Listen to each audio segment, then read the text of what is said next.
நம்ம சேனலோட முந்தைய பதிவுகளை பார்க்குறதுக்கு கீழே வீடியோ டிஸ்கிரிப்ஷனில் அதற்கான லிங்க்கெல்லாம் கொடுத்துருக்கோம், போய் பார்த்து மகிழுங்கள். இன்றைக்கி நம்ம பார்க்க இருக்கிறது, இந்த உலகத்தில் பிறவிகள் எத்தனை ஆயிரங்கள் எத்தனை லட்சங்கள் நமக்கு இருக்கிறது அப்படிங்கிறதெல்லாம் தெரியாது. ஆனால் இந்த சந்தர்ப்பம் வாய்க்க பெற்றுவிட்டது. ஆறறிவு பொருந்திய மனிதனாக நாம் உருப்பெற்று விட்டோம். அது அந்த இறைவனுடைய கருணை. சிவ சிந்தனையோடு பிறந்த நாம் அப்படிங்கிறவங்க மிகவும் புனித ஆத்மாக்கள் அப்படிங்கிறதுல எந்த மாற்று கருத்தும் கொள்ள வேண்டாம். சிவ சிந்தனையோடு இருந்தால் மட்டும் போதுமா, சிவனடியாராக மட்டும் ஆகினால் போதுமா அப்படின்னா கண்டிப்பாக அதற்கு மேலொரு வேலையும் நமக்கு இருக்கிறது அப்படிங்கிறது தான் ரொம்ப தெளிவாக தெரிந்து கொள்ள வேண்டியது. ரொம்ப குறிப்பாக பார்த்தீங்கன்னா, திருவாசகத்தில் மாணிக்கவாசக பெருமான் யாத்திரை 10 அப்படிங்கிற தலைப்பின் கீழே ஒரு அனுபவத்தை சொல்லும் போது அடியவர்களுக்கான வேண்டுதலை வரிசையாக வைக்கிறாங்க. அதில் ரொம்ப சிறப்பாக குறிப்பிடப்படுவது, நீ இறைவன், உன்னுள் கலந்திருக்கின்ற இறைவனை உணர்ந்து கொள், வெகு சீக்கிரமாக இறைவனை அடைவதற்கு முயற்சி செய். அதே போல உலக இன்பங்களில் அதிக கவனம் செலுத்த வேண்டாம். நமக்கு கிடைத்தது ஒரே ஒரு பிறவி, இதை எப்படியாவது பயன்படுத்தி கொண்டு இறைவனுடன் இரண்டர கலந்து விடுவதற்கு முயற்சி செய்யுங்கள். அதே போல எப்பேற்பட்டாவது அழுதோ புரண்டோ பாடியோ ஆடியோ எப்படியாவது இறைவனுடன் கலந்து விட வேண்டும் என்ற எண்ணத்தை உங்களுக்குள் வளர்த்து கொள்ளுங்கள். சாதாரணமா நீ சிவனடியான பிறக்கல, அது அந்த இறைவனோட கருணை. அப்படி பிறந்த இந்த பிறவியை நீயே உலகியல் இன்பங்கள்ல ஈடுபட்டு அழித்து கொள்ளாதே அப்படின்ட்டு அந்த யாத்திரை 10 அழகா குறிப்பிடுறாங்க. உங்கள் உணர்வுகளில் கலந்திருக்கும் இறைவனை நாம் அடைய வேண்டும். அதுதான் ரொம்ப முக்கியமான இலக்கு. இறைவனுடன் இரண்டர கலந்து விடுதல் அப்படிங்கிறது தான் நம்மளோட இலக்காய் இருந்து வருகிறது. அதற்கு நாம் புலனின்பங்களிலிருந்து விடுபட்டு வர வேண்டும். இந்த உலகம் உண்மை, இந்த உடல் உண்மை அப்படிங்கிற மாயையில சிக்கி கொண்டோம் அப்படின்னா இந்த பிறவியோடு இந்த வாழ்க்கை நின்று போவது இல்லை. மாறாக இன்னும் 100 பிறவைகள் எடுக்க வேண்டும். அதனால் இந்த உலகமோ இந்த உடலோ மாயை என்பதை உணர்ந்து கொண்டு, உருவமே தெரியாத போது சிவன் உங்களை ஆட்கொண்டிருக்கின்றார். உனக்கு உருவமே இல்லை, அந்த நிலையிலும் பார்த்தீங்கன்னா சிவபெருமான் உங்களை ஆட்கொண்டிருக்கிறார் அப்படிங்கிறது தான் உண்மை. அதுக்கு நம்மளால என்ன செய்ய முடியும் அப்படின்னா, இறைவன் உங்களுக்கு வாய்ப்பை நல்கி இருக்கிறார், அதை தவறிவிட்டு விடாதீர்கள். இந்த உலக இன்பங்களை மெய்யென நினைத்து அதில் இரண்டர கலந்திருந்தால் இறைவனின் திருவடியை நாம் பற்ற முடியாது. அதுதான் ரொம்ப முக்கியமான விஷயம் அந்த இடத்துல. அதனால அவர் இட்ட கட்டளைகளை, அவர் இடும் கட்டளைகளை, உங்களுக்கு வருகின்ற கட்டளைகளை என்ன என்று உணர்ந்து அதன்படி செயலாற்றுங்கள். அதுதான் உத்தமமான விஷயம் இந்த இடத்துல. அதே போல ரொம்ப முக்கியம் பார்த்தீங்கன்னா, இந்த புலன் இன்பங்கள் அப்படின்னு சொல்றதையும் மீறி இந்த கோப தாபங்களுக்கெல்லாம் இடம் கொடுத்து அதிலேயே நம்ம வாழ்க்கை உழண்டு கொண்டு இருக்கும் போது கட்டாயமாக நமக்கு இறை சிந்தனை ஏற்பட போவது இல்லை. கோபம் வந்துச்சு அப்படின்னா அது மனிதனை அழிக்கக்கூடியதாக மாறிவிடும். காமம் வந்துச்சுன்னா அது சுத்தமாக உங்களை அழித்தே விடும். இன்னும் பொன் பொருள் ஆசைகள் எல்லாம் சேர்ந்தால் இறைவனை பற்றி எண்ணமே இல்லாமல் போய்விடும். அப்ப இந்த மாதிரி இச்சைகளுக்கும் ஆசைகளுக்கும் இடம் கொடுக்காமல் நாம் வாழ வேண்டும் அப்படிங்கிறது ரொம்ப உண்மை. இந்த இடத்துல உனக்கு எது வேண்டும் அப்படின்ட்டு கேட்கும் போது இறைவனை புகழ்ந்து பாட வேண்டும், இறைவனை உணர வேண்டும், இறைவனை அடைய வேண்டும். இந்த வாய்ப்பை எல்லாம் இறைவன் இந்த பிறவியில் எனக்கு தந்திருக்கிறார், சிவனடியாராக படைத்திருக்கிறார் அப்படிங்கும் போது அப்ப அதற்கான முயற்சிகளில் நாம் தினம் தினம் ஒவ்வொரு காலமும் ஈடுபட வேண்டும் அப்படிங்கிறத மட்டும் மனதில் நிறுத்திக் கொள்ளுங்கள். மாறாக இந்த புற வாழ்க்கையில் ஈடுபாடு கொண்டு நான் உயர்ந்தவன் என்ற கர்வத்தை உள்ளே வைத்துக் கொண்டு நாம் இறைவனை தேடும் போது அந்த சந்தர்ப்பம் நமக்கு வாய்க்க பெற போவது இல்லை. எல்லாத்த விட தாழ்ந்தவன் அப்படிங்கிற எண்ணம் வைத்து, இறைவா நீ ஒருவனே எனக்கு எல்லாம் அப்படின்னு சரணடைந்து அவர் திருப்பாதத்தை சரணடைந்து விட்டால் அவருடன் இரண்டர கலக்கும் வழியை அவரே காண்பிப்பார் அப்படிங்கிறது தான் எல்லாரும் அறிந்த உண்மை. சிவனடியாராக ஆகிட்டோம், சிவனை உணர்ந்துட்டோம், அவர்கிட்ட பேசிக்கிட்டு இருக்கோம் அப்படிங்கும் போது கண்டிப்பா இந்த உலகம் நம்மை எள்ளி நகையாடும். அதுல எந்த மாற்று கருத்தும் கொள்ள வேண்டாம். நம் சொந்தங்கள் யார் என்றே தெரியாமல் போகும்.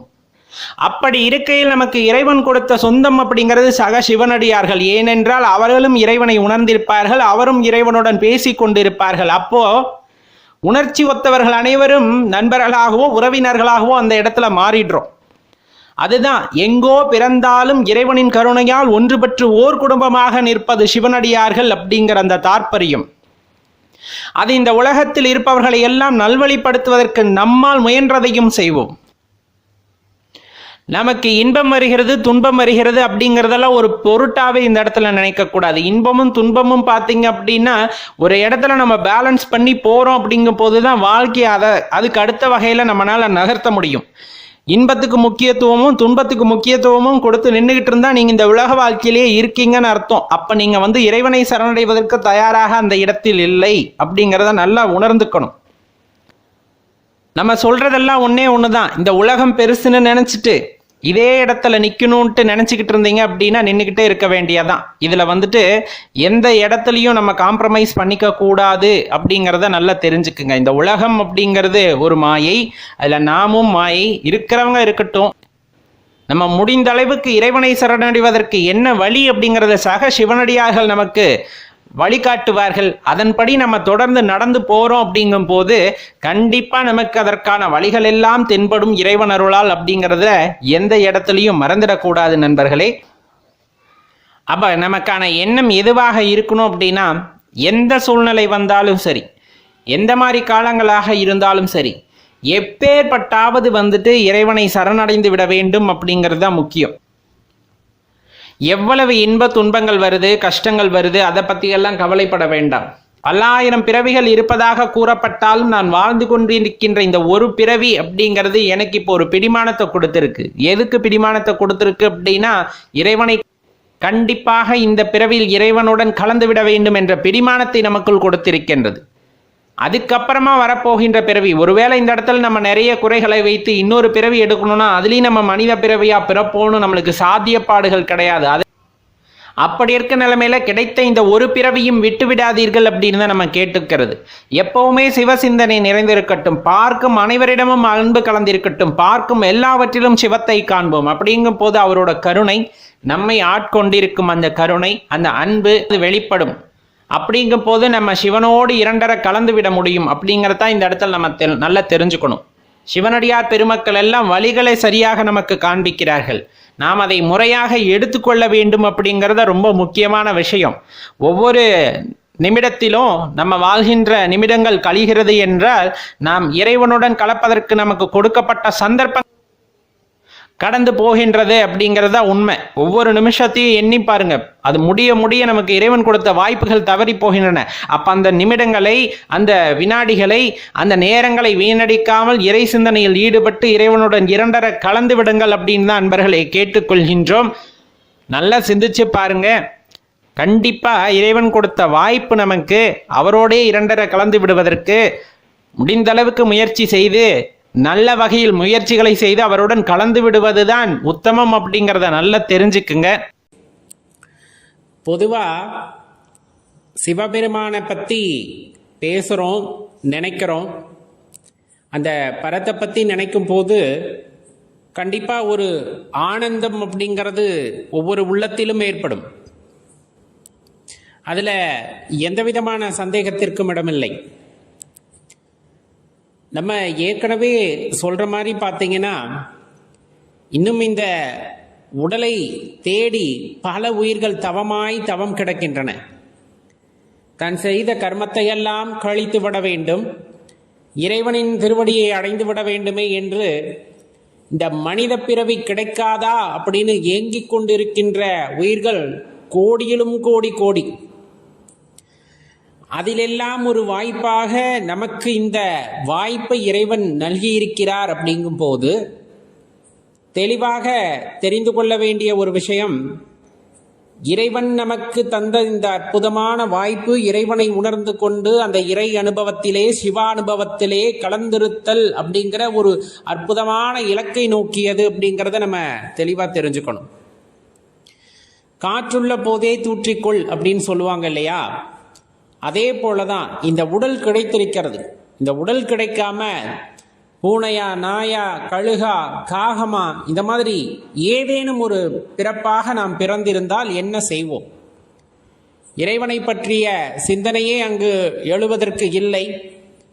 அதிலும் அறிவார்ந்த சில விஷயங்களை பற்றி யோசித்து அறிவே வடிவமாயிருக்கின்ற இறைவனை நாம் உணர்ந்து கொள்ள வேண்டுமே என்ற ஏக்கம் அவர்களுக்கு வரப்போவதே இல்லை. ஆனாலும் அதுவும் உயிர்தான், அதுவும் சிவம்தான், இல்லை என்று கூறவில்லை. இறைவன் நமக்கு கொடுத்த பெரிய கொடை யாது அப்படின்னு பார்த்தீங்கன்னா இந்த மனித பிறப்பு அப்படின்னு சொல்லக்கூடியது.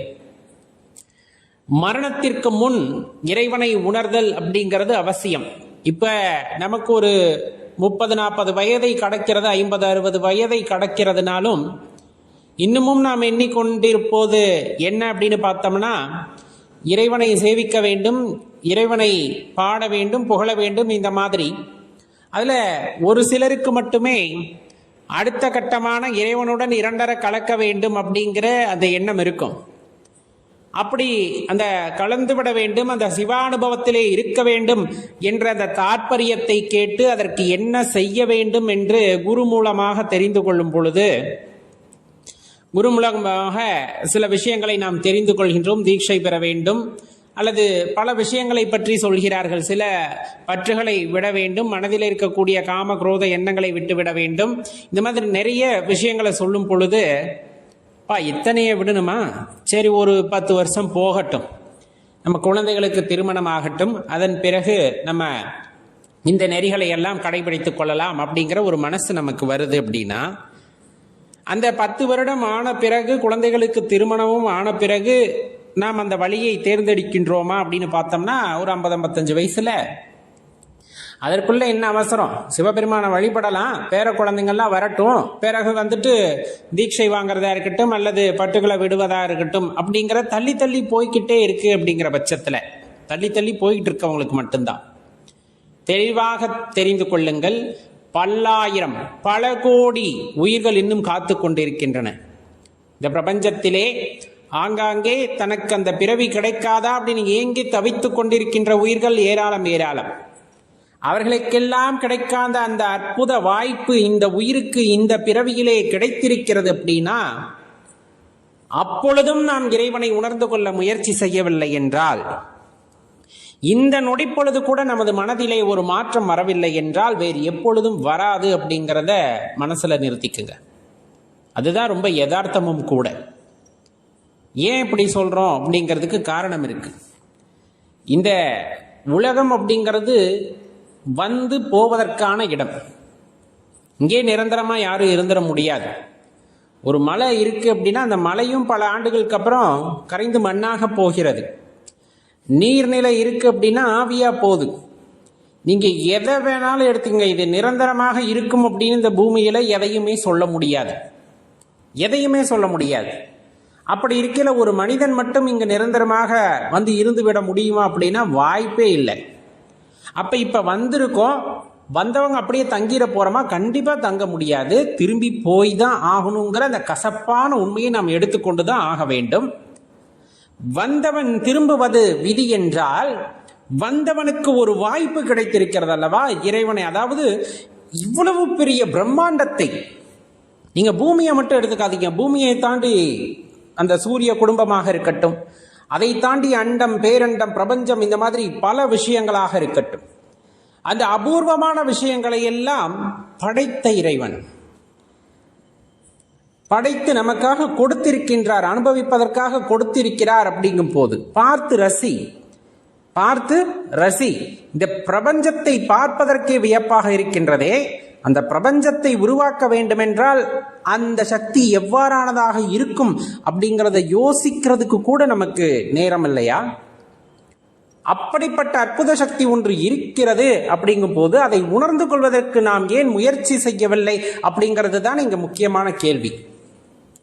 அப்ப உணர்ந்து கொள்வதற்கான முயற்சியை நாம் செய்ய தொடங்குகின்றோம். அப்படிங்கும் போது படிப்படியாக இறைவன் மீது அன்பு செய்தல், தவம் செய்தல், பூஜை செய்தல், இந்த மாதிரி விஷயங்கள்ல ஈடுபடும் போது இறைவனே ஒரு காலகட்டத்தில் தன்னை உணர்த்துவார் அப்படிங்கிற நம்பிக்கையில நம்ம ஓடிக்கிட்டே இருக்கோம்.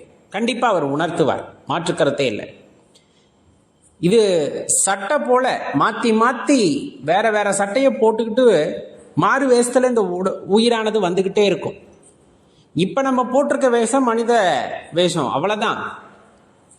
இந்த கூட்டை விட்டு உயிர் பிரிந்து விட்டது என்றால் மீண்டும் இது போல ஒரு கூடு அதுக்கு கிடைக்குமா அப்படிங்கிறது நிச்சயம் இல்லை. மீனா இருக்கலாம், தவளையா இருக்கலாம், பாம்பா இருக்கலாம், பறவையா இருக்கலாம், மரமா இருக்கலாம், கல்லா இருக்கலாம், இந்த மாதிரி எதுவாக வேண்டுமானாலும் நமக்கு பிறப்பு கிடைக்கலாம். அப்படிங்கும் போது மீண்டும் இந்த மாதிரி ஒரு அற்புதமான பிறப்பு கிடைப்பதற்கு எத்தனை ஆண்டுகளாகும், எத்தனை யுகங்களாகும் என்று யாருக்குமே தெரியாது. யாருனாலையும் உறுதியாக கூற முடியாது. நம் மீது இறைவனின் கருணை, அந்த திருவருள் கிடைத்து சரி போ அப்படின்ட்டு இன்னொரு பிறப்பு, மனித பிறப்பு இறைவன் கொடுத்தால் ஒழிய நமக்கு இப்படிப்பட்ட அற்புதமான பிறவி கிடைக்காது என்பதை உணர்ந்து கொள்ளுங்கள். அவ்வளவு அற்புதமான பிறப்பு, அவ்வளவு அற்புதமான பிறப்பு. அப்படி ஒரு பிறப்பை நாம் எடுத்திருக்கிறோம் அப்படிங்கும் போது அதை முறையாக வாழ்ந்து அதனால் என்ன பயன் அப்படின்னு கேட்டா, அந்த இறை அனுபவத்தை உணர்ந்து அந்த அனுபவத்திலே திளைத்து அந்த சிவானுபவத்தை பெற்று அந்த ஆனந்தத்தை அனுபவிக்கின்ற அந்த நொடிப்பொழுதிற்காக ஏங்கி நெல்லுங்கள் அப்படிங்கிறத தான் அடியேன் கேட்டுக்கொள்வது. இது அடியேன் வார்த்தை அன்று, இது அடியேன் வார்த்தை அன்று, சான்றோர்கள் பல நமக்கு எடுத்து கூறுகின்ற விஷயம். இது நிதர்சனமான உண்மை. வந்தவன் போயாக வேண்டும், போனவன் வந்தாக வேண்டும். ஆனால் வருவது இந்த உடலுடன் கிடையாது, எவ்வுடலாயினும் இருக்கும். அந்த உடலானது இப்படி சிந்திப்பதற்கு ஏற்றதாக இருக்குமா என்றால் அது நிச்சயம் அன்று. அதற்கு திருவருள் கருணை புரிய வேண்டும். அந்த திருவருள் கருணை புரிய வேண்டும் என்றால் இந்த காலத்திலே நாம் ஏங்கி ஏங்கி இறைவனை நோக்கி நோக்கி நாம் வழிபட்டு அந்த ஏக்கத்திலே இருக்கும் பொழுது இன்னொரு பிறவி இருந்தாலும் அப்பிறவி மனித பிறவியாக கிடைக்கும். மாறாக இந்த உலக இன்பங்களிலே சிக்கிக் கொண்டு தவிக்கும் போது உனக்கு விதிக்கானது விதிக்க பெற்று பின்னொரு பிறவி கிடைக்கும் எனிலும் அது மனித பிறவியாக இருக்கும் என்பது நிச்சயம் அல்ல. என சொல்லுவாங்க, ஒருத்தருடைய ஆசை ஏக்கம் அதை பொறுத்து தான் நமக்கு ஒரு பிறவி அமைகிறது அப்படிங்கிறது. இந்த உலகத்திலே எடுத்துங்க, பல்வேறு பகுதிகளில் மக்கள் பிறந்திருக்கிறார்கள். இதுபோல இறை அனுபவத்தை உணர வேண்டும், ஞானம் பெற வேண்டும் அப்படிங்கிறவங்க எத்தனை பேர்? அதுவும் எல்லா நாடுகளிலும் அந்த அமைதி நிலவுகிறதா, அதை உணர்வதற்கான சூழ்நிலை நிலவுகிறதா அப்படின்னு கேட்டால் கிடையாது. அதிலும் ஒரு குறிப்பிட்ட சில நாடுகளில் மட்டுமே அமைதி நிலவுகிறது. இறை அனுபவத்தை உணர்ந்து கொள்வதற்கான முயற்சிகளை அவர்கள் செய்கிறார்கள். அப்படிப்பட்ட ஒரு பகுதியிலே, ஒரு அமைதியான பகுதியிலே, இறை நாட்டம் அதிகம் உள்ள பகுதிகளே இறைவன் நம்மை பிறக்க வைத்திருக்கிறார் அப்படிங்கும் போதே அதே காரண காரியத்துடன் கூடியது அப்படிங்கிறத தெரிஞ்சுக்கணும். அப்ப அந்த காரண காரியம் தெளிவாக இருக்கின்ற பட்சத்திலே நாம் அதிலே பயணிக்கும் பொழுது கண்டிப்பாக சிவபெருமானுடைய அருமையை நம்மால் உணர்ந்து கொள்ள முடியும். இன்னொரு பிறவி வேணும் அப்படின்னா கொடுத்துடுவாரு. அது எந்த பிறவின்னு நம்மளுக்கு தெரியாது. இன்னொரு பிறவி மனித பிறவியா இருக்குமா அப்படிங்கிறது நமக்கு தெரியாது. சில பேர் நினைப்போம் இல்லையா, இன்னொரு பிறவி வேண்டும், அதுலேயும் அப்பனை வழிபடுகின்ற அந்த ஒரு தன்மையுடன் அடியேன் பிறக்க வேண்டும் அப்படின்ட்டு அது ஒரு ஏக்கமாக இருக்கின்ற பட்சத்திலே, நம் கர்மா இன்னும் தீராத பட்சத்திலே திருவருள் கருணை இருந்தால் அதுவும் நிகழும், மாற்று கருத்தில்லை. ஆனா ஒருவேளை வேற பிறவியா போயிடுச்சுன்னா 84 லட்சம் பிறவியா சொல்லுவாங்க. 84 லட்சம் பிறவியில வேற ஏதாச்சும் மனித பிறவி இல்லாம வந்துருச்சுன்னா ஐயனை பத்தி யோசிக்க முடியுமா? இறைவனை பற்றி சிந்திக்க முடியுமா? அப்படியே சிந்தித்தாலும் அந்த யோகம் புரிவதற்கு, தவம் புரிவதற்கான ஆற்றல உடலிலே இருக்குமா? இந்த மனுஷ பதனங்க தான் எல்லாத்தையும் அடிச்சு சாப்பிட்டுருப்பேன், அந்த மாதிரி அதையும் அடிச்சு சாப்பிட்டுருச்சுன்னா இன்னும் 84 லட்சம் பிறவில எத்தனை பிறவி மாற்று பிறவி எடுக்கிறது? அப்ப எப்பதான் அந்த மனித பிறவி கிடைக்கும்? அப்படி மனித பிறவி கிடைத்தாலும் நமக்கு முறையாக வழிகாட்டுதல் இருக்கக்கூடிய ஒரு குடும்பத்திலே பிறக்க வேண்டும், சமுதாயத்திலே பிறக்க வேண்டும், சுற்றி இருப்பவர்கள் எல்லாம் அந்த சிவானுபவத்திலே இருப்பவர்களாக இருக்க வேண்டும், அந்த உயிரை பக்குவப்படுத்தக்கூடிய தன்மையுடையவர்களாக அங்கு இருக்க வேண்டும். இதில் எது தவறினாலும் அப்பிறவியும் வீணாக போகுமே.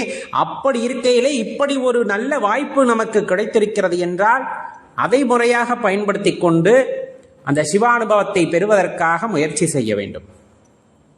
சிவானுபவத்திலே திளைத்திருப்பதற்காக முயற்சி செய்ய வேண்டும். எப்படிப்பட்ட பிறவி கிடைக்கும் என்பது நிச்சயமில்லாத ஒன்று. ஆனால் கிடைத்த இந்த பிறவி உண்மை, கிடைத்திருக்கின்ற இந்த பிறவி மிகவும் உண்மை. இதை சிவபெருமானுக்காக அர்ப்பணிப்போம். சிவானுபவத்திலே மூழ்கி இருந்து அந்த இன்பத்திலே திளைத்திருப்போம். இப்போ உலகத்துக்குள்ள இந்த உயிர் வரும்போது ஒரு உடலை ஏற்கிறது. அவ்வாறு ஏற்று இந்த உலகத்திற்கு வரும் பொழுது அது புதுமையான உலகமாக நமக்கு தெரிகிறது. மீண்டும் கூறுகிறோம், அது ஒரு புதுமையான உலகமாக நமக்கு தெரிகிறது. ஆனால் அது நமக்கு பரிச்சயப்பட்டது தான், அதை நம்மால் உணர்ந்து கொள்ள முடிவதில்லை. வந்த பிறகு வாழ்க்கை ஆரம்பிக்கின்றோம் என்ற பெயரில் பல்வேறு வகையில் ஒவ்வொருத்தருக்கும் ஒவ்வொரு கதாபாத்திரமானது கொடுக்கப்பட்டிருக்கிறது. அந்த கதாபாத்திரத்தின் அடிப்படையில் தங்கள் வாழ்க்கையை அவரவர் விருப்பத்திற்கு ஏற்றவாறு அமைத்து கொள்வதாக எண்ணிக்கொள்கின்றோம். அதன்படியே நடந்தும் கொள்கின்றோம். இறைவனால் ஏற்கனவே தீர்மானிக்கப்பட்ட விஷயங்களை அடிப்படையாக கொண்ட இந்த வாழ்க்கையானது மனிதன் நானே வாழ்கின்றேன் என்ற எண்ணத்தில் அந்த வாழ்க்கையை வாழ துவங்குகின்றான். இறுதியில் தனித்து விடப்பட்டு தனியே இந்த பூமியை விட்டு திரும்பச் செல்கின்றான். அந்த திரும்பச் செல்லும் போது இந்த நினைவுகள் யாவும் இந்த உடலிலேயே விட்டுவிட்டு அவன் மட்டும் தனியே செல்கின்றான். அப்படிங்கிறது தான் ரொம்ப முக்கியமான விஷயம். அதனால தான் மீண்டும் இந்த உலகத்திற்கு வரும் பொழுது அவனுக்கு எந்த ஞாபகமும் பெரும்பாலும் இருப்பதில்லை. புதிதாக வந்தது போன்ற ஒரு அனுபவமானது அவனுக்குள் இருக்கின்றது. இப்போ நம்ம தெரிந்து கொள்ள வேண்டிய விஷயம், தனியே வருகின்றோம், தனியே செல்கின்றோம், உடன் யாரும் வருவதில்லை, உடன் யாரும் செல்வதில்லை. இடைப்பட்ட காலத்தில் சொந்த பந்தம், நண்பர்கள், இந்த மாதிரி பல்வேறு உறவுகள் நம்மை சூழ்ந்திருக்கின்றன. அப்படி சூழ்ந்திருக்கும் போதிலும் சில பேர் தனிமையை விரும்புவார்கள். சில பேர் எப்போவுமே அவர்களுடன் சேர்ந்திருக்க வேண்டும் அப்படின்னு விரும்புவார்கள். அது அவரவர் விருப்பம். இருந்தாலுமே தனிமையாக செல்லும் பொழுது ஏதேனும் ஒரு வழி உண்டாகக்கூடும். அது பக்குவமடையாதவர்களுக்கு அது பெரிய வழியாக இருக்கும். அனைத்தையும் விட்டுவிட்டு செல்கின்றோமே, கோடி கோடியாக சம்பாரித்தேன், நிறைய உறவுகளை சம்பாரித்தேன், எல்லாத்தையும் விட்டுட்டு நான் போகிறேனே, நான் போனால் இவங்கெல்லாம் என்ன பண்ணுவாங்களோ அப்படிங்கிற நினைவு அவர்களை வாட்டி துயரப்படுத்தும். அப்போ துயரப்படுத்த அந்த நேரத்தில் பார்த்திங்கன்னா அந்த உடலை விட்டு உயிரானது பிரிகிறது. அப்படிங்கும் போது அது வலி மிகுந்ததாக அவர்கள் உணர்கிறார்கள். ஆனால் உண்மையில் அதுவா அப்படின்னு கேட்டால் கிடையாது. அப்படிங்கிறது தான் உலகத்தோட யதார்த்தம். ஒருவர் நம்மை விட்டு பிரிகிறார் அப்படிங்கும் போது அது தற்காலிகமாக ஒரு வலியை ஏற்படுத்தும் இங்கு இருப்பவர்களுக்கு. மாறாக அது வாழ்க்கை முழுவதும் ஒரு பெரிய வலியை எல்லாம் ஏற்படுத்த போவது இல்லை. ஏனென்றால் அவர்களுக்கான கடமை, அவர்களுக்கான வாழ்க்கையை இறைவன் தீர்மானித்திருப்பார். என்னென்ன அப்படிங்கிறது அவர் தீர்மானித்திருக்கிறார் அல்லவா, அதை அவர்கள் மீண்டும் வாழ வேண்டுமே. அதற்காக அவர்கள் பணியை கட்டாயமாக பார்ப்பார்கள். அதில் எந்த மாற்று கருத்தும் இல்லை. ஆனால் நாம் என்ன எண்ணிக்கொள்கின்றோம், நான் இல்லை என்றால், இந்த வார்த்தை நான் இல்லை என்றால் இங்கு எதுவுமே நடக்கப் போவதில்லை, நான் விட்டு சென்றால் என்ன ஆவார்களோ, இது அறியாமையின் உச்சம் அப்படிங்கிறத தெளிவாக தெரிந்து கொள்ள வேண்டும். அதனால் இதுக்கு என்ன பண்ணலாம் அப்படின்னா, வாழும்போது தனித்திருக்க பழக வேண்டும். அதாவது சொந்த பந்தங்களோடு கூடி இருந்தாலும் இந்த உடலுக்குள் இருக்கின்ற அந்த அற்புதமான ஆன்மா, அந்த உயிர், இது எத்தன்மையது அப்படிங்கிறத உணர்ந்து கொள்வதற்கு நாம் தனித்திருக்க வேண்டும். தனித்திருந்து அதோட அருமையை உணர்ந்து கொள்ள வேண்டும். அது ரொம்ப முக்கியமான விஷயம். எத்தனையோ பிறவி எடுத்தாச்சு. அப்பிறவைகளையெல்லாம் தாண்டி இப்போது மனித பிறவியிலே நிற்கிறது. இந்த உயிர் எல்லா உடல்களையும் அடைந்து கடைசியாக இவ்வுடலை சேர்ந்திருக்கிறது. பிறந்த போது அனைவரும் மகிழ்ந்திருப்பார்கள். வளர்ந்த போதும் நம்மை பார்த்து மகிழ்ந்திருப்பார்கள். ஒரு காலகட்டத்திலே நாமும் மகிழ்ச்சியின் உச்சக்கட்டத்திலே இருந்திருப்போம். எல்லாத்தையும் சார்ந்திருந்திருப்போம் இல்லையா? அப்படி ஒரு மகிழ்ச்சியான வாழ்க்கையை வாழ்ந்து கொண்டிருப்போம். ஒரு காலகட்டத்திலே நம் வாழ்க்கையை நாமே முன்னெடுக்க வேண்டும் என்ற ஒரு காலகட்டம் வரும் பொழுது கொஞ்சம் கடினமான சூழ்நிலைகளை எல்லாம் எதிர்நோக்க வேண்டியது இருந்திருக்கும். ஏனென்றால் நம்முள் அந்த உயிர்களுக்குள் இருக்கின்ற அந்த ஒற்றுமையை அறிந்து கொள்ளாமல் அதில் இருக்கின்ற வேற்றுமையை மட்டும் உணரும் பொழுது அந்த வலியானது ஏற்பட்டிருக்கும். அதில் மாற்று கருத்தே இல்லை. அப்போ இந்த பிறவி எதற்கு அப்படிங்கிற எண்ணம் எல்லாத்துக்குமே விடுகிறதான கிடையாது. ஒரு 190% பேருக்கு இந்த பிறவியை பற்றி சிந்திக்கின்ற அந்த தன்மை அப்படிங்கிறது வருவதே இல்லை. மாறாக வாழ வேண்டும், அதிலும் சிறப்பாக வாழ வேண்டும், அதிலும் பணம் புகழ் எல்லாம் பெற்று வாழ வேண்டும், இந்த மாதிரியே தான் சாதாரணமாக வாழ்க்கையை கடத்துகின்ற அனைவருக்குமே எண்ணங்கள் தோன்றும். அதில் தவறே இல்லை. ஆனால் ஒரு சிலருக்கு மட்டும்தான் ஏன் இந்த வாழ்க்கை அப்படிங்கிறத யோசிக்க தோன்றுகிறது. இந்த வாழ்க்கை எதற்காக இறைவன் கொடுத்தார், அல்லது யார் கொடுத்தது இந்த வாழ்க்கையை, இதில் என்ன நடக்கப் போகிறது, இதன் சூட்சமம் என்ன, என்னுடைய கடமை யாது, இந்த மாதிரி பல கேள்விகள் எல்லோராலும் எழுப்பப்படுவது இல்லை. ஒரு 10% மக்களால் மட்டுமே கேள்வியானது எழுப்பப்படுகிறது. அதிலும் குறிப்பாக பார்த்தால் அதில் 1% மட்டுமே அதை தேடி ஓடுகின்றோம். நம் வாழ்க்கையின் லட்சியம் யாது, எதற்காக பிறந்தோம் அப்படிங்கிறத யோசிக்கிறதோடு மட்டுமல்லாமல் அதை உணர்ந்து கொள்ள வேண்டும், அதை தெரிந்து கொள்ள வேண்டும் என்ற காரணத்திற்காக அதில் 1% மட்டுமே ஓடுகின்றார்கள். அவ்வாறு ஓடுகின்ற அந்த 1% நபர்களே அவர்களின் எல்லையை தொட்டு பார்க்க ஆசையும் கொள்கிறார்கள். அவ்வாறு கொஞ்சமாக உணர்ந்து கொண்டாலுமே கூட இந்த பிறவியே வேண்டாம் என்ற எண்ணம் அவர்களுக்கு வந்து விடுகிறது. இப்போ உங்களுக்கு அந்த மாதிரி எண்ணம் இருக்கான்னு யோசிச்சு பாருங்களேன். அப்போ பல விஷயங்களை யோசிச்சிருந்திருக்கணும். ஆசா பாசங்கள், அதே போல நன்மை தீமைகள், துக்கம், ஏமாற்றம், இந்த மாதிரி நிறைய விஷயங்கள் இருக்குது. அனைத்தையும் உணர்ந்த ஒருவர் இறுதியாக ஒரு எல்லைக்கு வருகிறார் என்றால் இந்த பிறவி போதும் அப்படிங்கிற எல்லைக்கு ஆன்மீகத்தினுடைய தேடுதலின் முடிவாக அவருக்கு அந்த எண்ணமானது தோன்றுகிறது. அப்படிப்பட்டவரா நீங்கள் அப்படின்னு யோசிச்சு பாருங்களேன். அப்ப ஒரு உன்னத நிலையை நோக்கி நீங்கள் நகர்ந்து கொண்டிருக்கிறீர்கள் அப்படிங்கிறது தான் தெளிவா புரிந்து கொள்ள வேண்டிய ஒரு விஷயம். அப்படி உணர்ந்து கொண்ட ஒருவர் இன்னொரு பிறவி வேண்டும் என்று கேட்பாரா அப்படின்னு கேட்டா அது அவரவர் விருப்பமாக இருந்தாலும் பெரும்பாலும் அந்த தேடுதலின் உச்சத்திற்கு செல்லும் பொழுது, தான் யார் என்பதை உணர்ந்து கொள்ளும் பொழுது, இறைவன் நமக்கு உணர்த்துகிறார் அல்லவா, யார் அப்படிங்கிறத உணர்த்தும் பொழுது அதை உணர்ந்து கொண்ட ஒருவர் இனி ஒரு பிறவி வேண்டாம், இறைவா உன் பாதத்திலே நான் இளைப்பாற வேண்டும் என்ற எண்ணம் மட்டுமே அவரது மனதிற்குள் ஓங்கி நிற்கிறதே தவிர மீண்டும் ஒரு பிறவியை கொடு அப்படின்னு அவர் கேட்பதில்லை. சில பேத்துக்கு ஆசைகள் இருக்கும், இன்னொரு பிறவி வேண்டும், அப்பிறவியிலும் நான் ஈசனை மறவாமல் இருக்க வேண்டும், ஈசனுக்கு சிவத்தொண்டு புரிந்திட வேண்டும், இந்த மாதிரி ஆசை உள்ளவர்களும் இருப்பார்கள். அவர்களுக்கு இன்னும் கொஞ்சம் பக்குவம் தேவைப்படும். அவர்களுக்கு இன்னும் அந்த வாழ்க்கையில இறைவனை பற்றி அறிந்த அந்த உணர்விலை திளைத்திருக்கக்கூடிய இன்பமானது அவர்களுக்கு பிடிக்கும். ஒவ்வொரு வகையில ஒவ்வொரு விதமான அனுபவத்தை சிவபெருமான் அனைவருக்கும் கொடுக்கிறார், இதுலயும் தப்பில்லை. ஆனா அதனுடைய இறுதி கட்டம் எது? இறைவனை சரணடைதல். இறைவனை சரணடைதல் எப்படி? எல்லாம் நீ என்று சரணடைதல். அவ்வாறு சரணடைவதற்கு ஒரு உடல் தேவை அப்படிங்கிறதுக்காக இன்னொரு பிறவியை கேட்கிறார்கள். அது ஒரு புறம் இருந்தாலும் ரொம்ப முக்கியமா சொல்லப்படுறது பிறவியில்லா நிலை அப்படின்னு சொல்லக்கூடிய இந்த உயிருக்கு இன்னொரு உடலை கொடுத்து அந்த உடலை துன்பப்படுத்துவதன் மூலமாக இந்த உயிரையும் துன்பப்படுத்திவிடக் கூடாது அப்படிங்கிற அந்த எண்ணம் மேலோங்கும் பொழுதுதான் இறைவனிடம் நாம் மன்றாடி கேட்டுக்கொள்வது யாதெனில், இன்னொரு பிறவி எனக்கு வேண்டாம், இன்னொரு பிறவி எனக்கு வேண்டாம், கொடுத்த பிறவியிலே உன்னை உணர்ந்து என்னை உணர்ந்து அந்த உணர்விலே திளைத்திருக்க வேண்டும். சிவபெருமானே என்று சொல்லும் பொழுது ஆனந்த கண்ணீரில் நனைந்து விட வேண்டும். சிவபெருமானே அப்படின்னு சொல்லும் பொழுது எல்லாமே நீ என்ற உணர்விலே அப்படி திளைத்திருக்க வேண்டும். இப்படிப்பட்ட எண்ணங்களே எனதுள் மேலோங்கி இருக்க வேண்டும். மாறாக இந்த பொருள் சார்ந்த இன்பமோ அந்த அனுபவங்கள் சார்ந்த இன்பமோ எதுவும் தேவையில்லை எனக்கு அப்படிங்கிற அந்த எண்ணம் வரும் பார்த்தீங்களா, அது ரொம்ப ரொம்ப சந்தோஷமானதாக இருக்கும். இந்த ஆனந்தத்தை பெறுவது அப்படிங்கிறது உறவுகளை எல்லாம் நீங்கி பெறுவது என்பது பொருள் அல்ல, தெளிவாக தெரிந்து கொள்ள வேண்டும். ஏன்னா எல்லோருமே மனதிற்குள் நினைத்துக் கொள்வது குடும்பத்தை விட்டுட்டு போயிடணும், சொந்த பந்தங்கள், உற்றார் உறவினர், நண்பர் எல்லாத்தையும் விட்டு தனித்திருத்தல் வேண்டும். அப்படின்னா தனித்திருத்தல் என்பது உறவுகளை எல்லாம் பிரிந்திருப்பது பொருள் அல்ல. எந்த நிகழ்வு நிகழ்ந்தாலும் அந்த நிகழ்விலிருந்து நீ தனித்து நிற்க வேண்டும். என்னால் ஆவது அப்படிங்கிறத தாண்டி இது இறைவனால் ஆவது அப்படின்னு தனித்து நின்று வேடிக்கை பார்க்க வேண்டும். அதுதான் இந்த இடத்துல ரொம்ப முக்கியம்.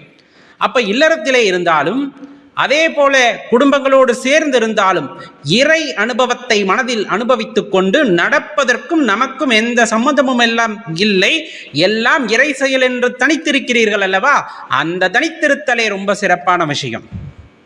அது ரொம்ப முக்கியமும் கூட. ஏன்னா எல்லா விஷயங்களையும் அனுபவித்து ஆராய்ந்து அதனுள்ளே சிவம் எவ்வாறு இருக்கிறார் என்பதை உணர்ந்து கொள்கின்ற ஒருவரால் மட்டுமே இறைவனை முழுமையாக அறிந்து கொள்ள முடியும். சந்தோஷமா இருந்தால் தான் சந்தோஷம் என்னன்னு தெரியும், துக்கமா இருந்தால் தான் துக்கம்னா என்னன்னு தெரியும், கோவப்பட்டாதான் கோவத்தின் அடிப்படை எது அப்படிங்கிறது தெரியும். அந்த மாதிரி எல்லா உணர்வுகளையும் அனுபவித்தால் தான் அதன் ஆரம்பம் எது, அதன் முடிவு எது, அதனால் விளையக்கூடிய விளைவு என்ன என்பதை நம்மால் உணர்ந்து கொள்ள முடியும். அப்ப ஏதேனும் ஒரு உணர்வு தேவையில்லாமல் போயிடுமா? கட்டாயமா இறைவன் படைத்த எல்லாம் தேவைப்படும். அதை உணர்ந்து இது தேவையா தேவையில்லையா அப்படிங்கிறத அறிந்து அதை ஒதுக்கி வைப்பதும், அது நின்று தனித்து நின்று அதை வேடிக்கை பார்ப்பதுமே ஒரு சிறந்த விஷயமாக இருக்கும் வாழ்க்கையிலே. அப்படி ஒருவர் உணர்ந்து கொள்கிறார், இப்பிறவி இனி எனக்கு வேண்டாம் அப்படின்னு ஒரு முடிவுக்கு வருகின்றார். அப்படிங்கும் போது அவருக்கு இந்த உலகத்துல எந்த குறையுமே இருக்காது. பார்க்கின்ற எல்லாமே எப்படி தெரியும்? இறைவனாகவே தெரிவார். செய்கின்ற செயல் யாவும் இறை செயலாகவே தெரியும். பார்ப்பது, உணர்வது, கேட்பது எல்லாமே இறைவனுடைய அந்த ஒரு அற்புதங்களாகவே தெரியும். பார்க்கின்ற உயிரெல்லாம் சிவமாக தெரியும். அது ஒரு உன்னத நிலை அப்படின்னு சொல்லலாம். பார்க்கின்ற உயிர்களை சிவமாக பார்ப்பது என்பது ஒரு உன்னத நிலை. அந்த நிலையை எட்டியவர்களுக்கு மனதிலே துன்பம் அப்படிங்கிறது கொஞ்சம் கூட இருக்காது. கஷ்டம் அப்படிங்கிறது கொஞ்சம் கூட அவர்களுக்கு வராது. ஏன்னா அவர்களிடம் குறையே இருப்பதில்லை. குறை என்பது எப்போது வரும்? ஏக்கம் இருக்கும் பொழுது, எதிர்பார்ப்பு இருக்கும் பொழுது, அந்த எதிர்பார்ப்பிலே சற்று தளர்வு ஏற்படும் பொழுதுதான் குறை உண்டாகிறது. நாம் தான் என்ன நினைத்து விடுகிறோம்? எல்லாம் இறை செயல், இறைவனே செய்கின்றார், எனக்கு எதிர்பார்ப்பு இல்லை. அப்ப நிறைவடைந்த ஒருவனாக இருக்கும் பொழுது அவன் மனதிலே குறை என்பது ஏற்படுவதற்கு வாய்ப்பில்லை. அந்த குறையில்லாத சமயத்திலே அந்த உயிர் பேரானந்தத்தை அனுபவித்துக் கொண்டிருக்கும். இறை அனுபவத்தை உணர்ந்து அதனால் அது பேரானந்தத்தை அனுபவித்துக் கொண்டிருக்கின்ற அந்த சூழ்நிலையிலே இறைவன் இருக்கின்ற இடம் உங்களது மனதாக இருக்கும். அந்த ஆனந்தம் அளவில்லாததாக இருக்கும். அப்படின்னா அதுல எல்லளவும் சந்தேகம் இல்லை. இப்போ பிரச்சனை என்னென்னா, உலகத்தில் பல விஷயங்கள் நடக்கிறது. எல்லாத்தையும் அது நடைபெறுவது போலவே பார்க்கிறோமா அப்படிங்கிறத தான் நமக்குள்ள கேட்டுக்கொள்ள வேண்டிய கேள்வியாக இருக்குது. உலகத்தில் ஒரு இயக்கம் நிகழ்கிறது என்றால் நம் பார்வையிலே ஒன்று நடப்பதாக தோன்றுகிறது, மற்றொருவர் பார்வையிலே அது வேறு வகையில் தோன்றும். மனதானது தூய்மையாக இருந்தால் மட்டுமே உள்ளதை உள்ளபடி நம்மால் உணர முடியும். ஏன்னா நம்ம பார்க்குறோம், நம்மளோட மனசில் எந்த குற்றம் குறையும் இல்லைன்னா ஒரு செயல் நிகழும் போது அதில் எந்த குற்றம் குறையும் நமக்கு தோணாது. இது நம்ம வாழ்க்கையிலே எடுத்துக்குங்க, கண்டிப்பாக தோணாது. மனமானது தூய்மையடைய அந்த மனமானது தெளிவடைய ஆரம்பிக்கும். தெளிவடையதுன்னா என்ன? இப்போ நல்ல கிணறு, குழம்பிய கிணறு உள்ள ₹1 நாணயத்தை போட்டு பாருங்கள், காசு இருக்கிறதே தெரியாது. கொஞ்ச நேரம் அதை அப்படியே அமைதியாக விட்டுருங்க. இந்த குப்பை கூலத்தை எல்லாம் அகற்றிட்டு கொஞ்ச நேரம் அந்த தண்ணீரை அப்படியே விட்டுட்டோன்னா இந்த களங்கள் எல்லாமே கீழே போய் தங்க ஆரம்பிச்சிடும். அப்போ அந்த தண்ணி பார்த்திங்க அப்படின்னா அந்த கண்ணாடி மாதிரி ஒரு நிலைக்கு வந்துட்டு உள்ளே இருக்கக்கூடிய காசானது நமக்கு வெளியே தெரிய ஆரம்பிக்கும். அப்போ அந்த மனதானது தூய்மையடைய அது தெளிவடைய ஆரம்பிக்கும். மனமானது தெளிவடைய ஆரம்பிக்கும். எப்போது மனமானது தெளிவடைய ஆரம்பிக்கிறதோ அப்போது தான் உள்ளதை உள்ளபடி நம்மால் பார்க்க முடியும். இயற்கையை இயற்கையாக பார்க்க முடியும். ஏன்னா இயற்கையில் நிகழ்கின்ற நிகழ்வுகள் யாவும் ஏதேனும் ஒரு காரணத்திற்காகவே நிகழ்த்தப்படுகிறது இறைவனால். நாம் பார்க்கின்ற கோணத்தை மாற்றிக்கொண்டு வேறு காரணத்திற்காக நடக்கிறது என்பதை நாமே ஒரு புரிதலுக்கு ஆட்படுத்தி கொண்டோமேயானால் அதில் கண்டிப்பாக உண்மை இருக்க போவதில்லை. அதுதான் இந்த இடத்துல ரொம்ப முக்கியமான விஷயம். அந்த தூய்மை எப்போ இருக்கும் அப்படின்னா, அந்த தூய்மை இல்லாத நிலை எப்படி உண்டாகுது அப்படின்னா, மனசில் கோபம் இருக்குது அப்படிங்கிற பட்சத்தில் குரோதம் இருக்குது, காமம் இருக்குது, இந்த மாதிரி துரெண்ணங்கள் எல்லாம் நம் மனதினை போட்டு வாட்டுகிறது. அப்படிங்கும் போது அந்த மனமானது தூய்மையாக இருப்பதில்லை. அது ஒரு குழம்பிய நிலையிலேயே எப்பொழுதுமே காணப்படும். உண்மைதானுங்களே? இப்போ நம்ம மனசில் அன்பு, அமைதி அப்படிங்கிற விஷயம் மட்டும் இருக்குது அப்படிங்கும்போது கொஞ்சம் பொறுமையாக எல்லாத்தையும் முடிவெடுத்துக்கலாம், கொஞ்சம் பொறுமையாக எல்லாத்தையும் அணுகலாம் அப்படிங்கிற அந்த ஒரு எண்ணமானது நம்ம மனசில் உண்டாகும். அப்போ நம்ம எந்த ஒரு முடிவையும் அவசரப்பட்டு எடுக்க மாட்டோம். எந்த ஒரு முடிவையும் அவசரப்பட்டு நம்ம எடுக்க மாட்டோம். மாறா மனசில் கோபம் அதிகமாக இருக்குது அப்படின்னா அந்த கோபத்தில் சட்டுன்னு நீங்கள் முடிவெடுக்க ஆரம்பிப்பீங்க. என்ன ஏதுனே யோசிக்காமல் முடிவெடுத்துருவோம். குடும்பத்தில் சண்டையாக இருக்கலாம், இல்லை நண்பர்களுக்குள்ள ஒரு மன வருத்தமாக இருக்கலாம். அந்த கோப நேரத்தில் எடுக்கக்கூடிய முடிவுகள் நம்மை அப்படியே மாற்றிவிடும். நம்முடைய குணத்தையே அது தலைகீழாக திருப்பி போட்டுவிடும். அதே இடத்துல இந்த காம குரோத எண்ணங்கள் எல்லாம் இருக்கிறது அப்படின்னா எப்போவுமே நம்ம யாரோ உண்மையாக நமக்குன்னு ஒரு குணம் இருக்கும் இல்லையா, அந்த குணமானது அங்கு மறைந்து அந்த இடத்திலே துர்சக்திகள் அல்லது அந்த கெட்ட எண்ணங்கள் வந்து மேலோங்க ஆரம்பித்து விடும்.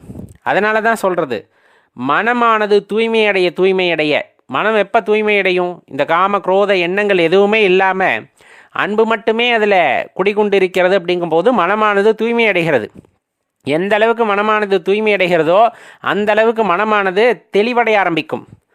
எந்த அளவுக்கு தெளிவடைய ஆரம்பிக்கிறதோ அப்போது மனமானது இந்த உலகத்திலே நிகழ்கின்ற நிகழ்வுகளை உள்ளதை உள்ளபடி பார்க்க ஆரம்பிக்கும். அப்போ தான் அந்த இறைவனை உணர்தல் அப்படிங்கிறது சாத்தியமாகும். இப்போ மனுஷன் வந்துட்டு ஒரு விஷயத்தை வேணும் அப்படின்னு நினச்சானா எட்டி பிடிச்சிட்றானா இல்லையா? இப்போ நம்மளுக்கு ஒரு விஷயம் தேவைப்படுது, நாளைக்கு சாப்பாட்டுக்கு ஒரு 100 ரூபா தேவைப்படுது.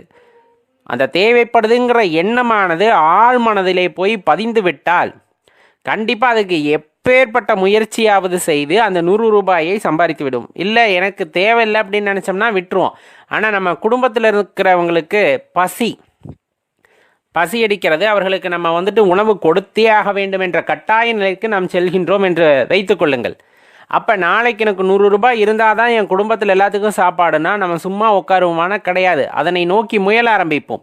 இந்த 100 ரூபாயை எப்படியாவது சம்பாதித்து விட வேண்டுமே என்பதற்காக பல வழிகளை தேடி அலைவோம்.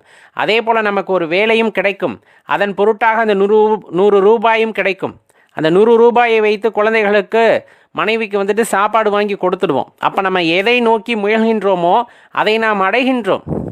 இது சாதாரணமாக சொல்லப்படுறது. இப்போ வாழ்க்கையில் எல்லாத்துக்குமே ஒரு குறிக்கோள் அப்படின்னு வச்சுட்டு தானே வாழ்கிறாங்க எல்லாருமே. இப்போ ஒரு பையன் படிக்கிறான், ஒரு பெண் படிக்கின்றாள் என்றால் என்ன காரணத்திற்காக? இந்த வேலையிலே சென்றமர வேண்டும், இந்த அதிகாரம் எனக்கு வேண்டும், இந்த மாதிரி ஒரு உயர் பதவியில் இருக்க வேண்டும் என்ற குறிக்கோளை அவர்கள் வந்துட்டு வைத்து கொண்டு அதனை நோக்கி பயணிக்கிறார்கள். அது ஆழமாக பதிகின்ற பதிப்பை பொறுத்து எந்த அளவுக்கு வந்து அது ஆழமாக பதிந்திருக்கிறதோ அதற்காக அவர்கள் எவ்வளவு முயற்சி செய்கிறார்களோ அதற்கான பலனானது அங்கு கிட்டுகிறதா இல்லையா? கண்டிப்பாக அவர்கள் நோக்கம் வந்துட்டு அந்த இடத்துல நிறைவேறுகிறது. காரணம், அவர்கள் கொண்டுள்ள அந்த நம்பிக்கை. அவர்கள் எதன் பொருட்டு அந்த முயற்சியை செய்தார்களோ, எதன் பொருட்டு அதனை அடைய வேண்டும் என்று நினைத்தார்களோ அதை அவர்கள் அடைகிறார்கள். இந்த மாதிரி பொன் பொருள் எது வேணாலும் வச்சுக்கலாம். நிலம் வாங்கணும்னு ஆசைப்படுறாங்க, தங்கம் வாங்கணும்னு ஆசைப்படுறாங்க. ஆசைப்படுறது எல்லாம் கிடைக்கின்றது. பிரபஞ்சம் அவர்களுக்கு கொடுக்கின்றது. அவர்கள் ஆசைப்படுவதை நிறைவேற்றி வைக்கின்றது பிரபஞ்சம். ஆனால் மனுஷன் எப்போவுமே இறைவனை அடைய வேண்டும் என்ற எண்ணமே இல்லாமல் சுற்றி திரிகிறான். அதுதான் பிரச்சனை. எல்லாமே இறைவனை கையெடுத்து கும்பிடணும்னு நினைக்கிறோம். இறைவன் நமக்கு அதை கொடுக்க வேண்டும், இதை கொடுக்க வேண்டும் என்று நினைக்கின்றோம். ஆனால் எல்லாமல் அந்த பரம்பொருளை நாம் சரணடைய வேண்டும் என்ற எண்ணமே இருப்பதில்லை. ஏனால் இலக்கு எதுவோ அதை நோக்கி பயணிப்போம். இப்போ இறைவனை அடைய வேண்டும், இறைவனுடன் இரண்டர கலக்க வேண்டும் என்றால் அதனிலே நீங்கள் முயற்சி செய்யும் பொழுது கட்டாயமாக இந்த பிரபஞ்சமானது அதற்குமே ஒரு நல்ல வழியை விடும். பிரபஞ்சமானது அதற்கும் ஒரு நல்ல வழியை காட்டும். ஆனால் நம்ம என்னைக்காச்சும் வந்துட்டு அது மாதிரி எண்ணம் நம்ம மனசில் இருந்திருக்கா அப்படின்னு கேட்டு பாருங்களேன். ஆன்மீக சாதகர்கள் வந்துட்டு நிறைய விஷயம் பேசினாலுமே கூட உண்மையாக இறைவனை அடைய வேண்டும் என்ற எண்ணம் அவர்கள் மனதிற்குள் இருந்தாலும் கூட அதனை நோக்கி அவர்கள் பயணிக்கிறார்களா அப்படிங்கிறது அவர்களுக்குள்ளே கேட்டுக்கொள்ள வேண்டிய கேள்வி. ஆன்மீக சாதகர்களுக்கு மட்டுமல்ல, ஆன்மீகத்திலே முதலிலே ஈடுபாடு கொண்டவர்கள் அல்லது ஆன்மீகத்துக்குள் நுழைய வேண்டும், இனிமேலாவது தேடுதலை ஆரம்பிக்க வேண்டும் என்ற எண்ணம் உடையவர்களுக்கும் இந்த கேள்வியானது பொருந்தும். உண்மையாகவே நாம் இறைவனை அடைய நினைக்கின்றோமா அல்லது நம்மை நாம் இறைவனாக நினைத்து கொண்டு இங்கு போதித்து கொண்டிருக்கிறோமா அப்படிங்கிற அந்த விஷயம் இருக்கு இல்லையா, அதை தெளிவாக தெரிந்து கொள்ள வேண்டும். எப்போ ஒரு மனுஷன் இறைவனை அடைந்து விட வேண்டும், இறைவனோடு இரண்டரை கலந்து விட வேண்டும் என்று அந்த இடத்துல ஒரு முழு முயற்சியை செய்கிறானோ அப்போ அவன் வந்துட்டு ஒரு கட்டுப்பாடோடு அதை நோக்கி பயணிக்க ஆரம்பிக்கின்றான். பல வழிகளிலே அவற்றை தேட ஆரம்பிக்கின்றான். அந்த தேடுதல் அப்படிங்கிறது சாதாரணமாக நின்று விடுவது அல்ல. இப்போ எப்படி நீங்கள் ஒரு கார் வாங்கணும், வீடு வாங்கணும்னு நினச்சி அதுக்காக பிராயச்சித்தம் நிறைய விஷயங்களை இழந்திருப்பீர்கள். அதுக்காக நிறைய விஷயத்தை இழந்திருப்பீங்க. சாதாரண ஒரு வீடு கட்டுறதுக்கு, சாதாரண ஒரு கார் வாங்கிறதுக்கே பல விஷயங்களை இழந்தால்தான் அதை பெற முடிகிறது. அப்படிங்கும் போது இந்த பிரபஞ்சத்திலே ஒரு உயரிய தன்மை உடைய அந்த இறைவனை நாம் அடைய வேண்டும், அவரை உணர வேண்டும், அவரை காண வேண்டும். அப்படின்னா அதுக்கு எவ்வளோ விஷயத்தை நம்ம வந்துட்டு விட்டு கொடுக்க வேண்டியது இருக்கும். யோசிச்சு பாருங்கள். அதை எல்லாத்தையுமே சோதனை அப்படிங்கிற ஒரு வார்த்தையில் நம்ம சொல்லிட்டு போயிடுறோம். அது சோதனையெல்லாம் தாண்டி நம் வாழ்க்கைக்கு தேவையான விஷயம். நம் உயிர் அதை எதிர்பார்க்கிறது. நம்முள்ளே இருக்கின்ற ஆன்மாவானது அந்த இறைவனை எதிர்பார்க்கிறது. அவரை அடைய வேண்டும் என்று ஒரு எண்ணம் கொண்டிருக்கிறது. அப்படிங்கும் போது இந்த பிரபஞ்சமானது அதற்கான வழியையும் காட்டுகிறது. ஒரு மேலான விஷயத்தை பெறணும் அப்படின்னா நம்மக்கிட்ட இருக்க கீழான குணங்களை விட வேண்டும். எது மேலான விஷயம்? இறைவன் அப்படிங்கிறவர் எல்லாத்திற்கும் மேலாகப்பட்டவர்.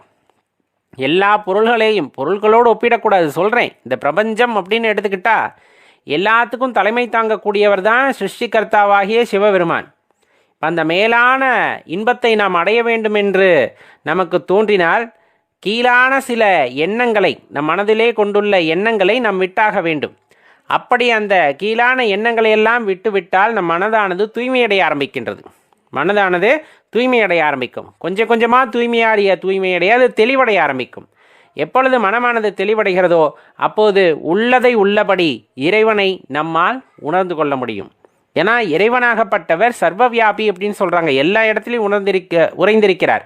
நம்ம எல்லா இடத்துக்கும் வர்றோம். ஆனால் எந்த இடத்துலையுமே இறைவனை நாம் பார்ப்பதில்லை, உணர்வதில்லை. காரணம், நம் மனமானது தெளிவாக இல்லை. மனமானது குழம்பிய நிலையிலே இருப்பதின் காரணமாக உள்ளிருக்கின்ற அந்த அருட்பெரும் ஜோதியை நம்மால் உணர்ந்து கொள்வதற்கு முடியவில்லை. எப்பொழுது கீழான எண்ணங்களையெல்லாம் தவிர்த்து மேலான அந்த இன்பத்தை அடைய வேண்டும் என்ற எண்ணமானது இந்த மனதிற்கு வருகிறதோ, அந்த எண்ணமானது எப்பொழுது அப்படியே தீஜ்வாலையாக எரிகிறதோ, நான் இறைவனை உணர வேண்டும், அவரை நோக்கி செல்ல வேண்டும் என்ற ஒரு ஆக்ரோஷம்னா கோபத்தை சொல்ல, அந்த விடாப்பிடிவாதமான தன்மையுடன் நாம் முன்னேற வேண்டும் என்று நினைக்கிறோமோ, அந்த நேரத்திலே பிரபஞ்சமானது அதற்கும் நமக்கு வழிகாட்டும்.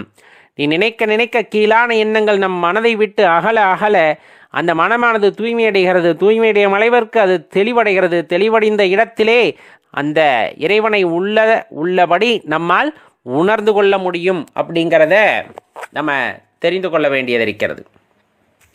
அப்போ மனமானது என்ன ஆகணும்? தூய்மையடையணும் இறைவனை உணர்வதற்கு அப்படிங்கிறத மனதில் நிறுத்தி கொள்ளுங்கள்.